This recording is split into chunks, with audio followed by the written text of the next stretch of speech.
It was a story about one guy and what was going to happen to him when he stepped down or when he died. It was our obsession.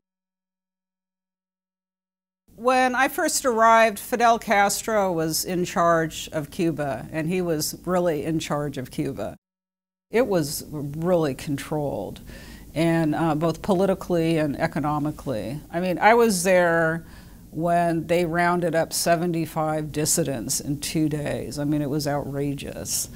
I was there when there was a summary execution of 3 people who had hijacked a ferry. I mean, it was really kind of that old-time sort of communist government you hear about. I remember there was a 26th of July event, which is the anniversary of the beginning of the fight for the revolution, the attack on the Moncada barracks in Santiago. And we were out in the East, and he had given a number of speeches that day. And after about the 3rd speech, I think that was pretty much it. And evidently it was that day he fell ill, but we did not know it at the time. We found out a few days later.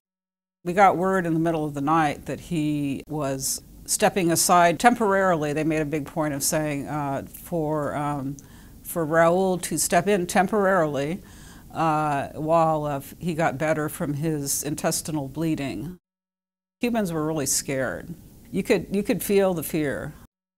Raul was a person we knew, and he was a person we saw, but he was far less important. He was a guy in a uniform. He was a general in Cuba's army. He was the head of the defense ministry.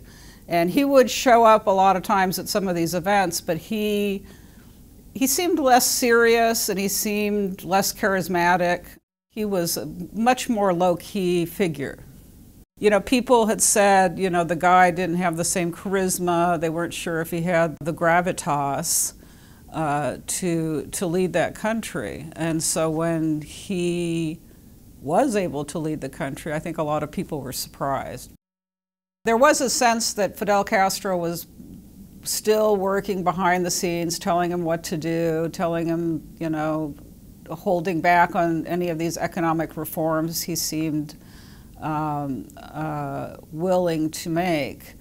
And that went on for quite a while. And then in 2008, there was an election, and Raul Castro officially became the president of Cuba. And at that point, Fidel said, he basically said, I will not stand in his way. We saw him occasionally, and they would show pictures of him in the newspaper or show us a video, but we didn't see him hardly at all after that.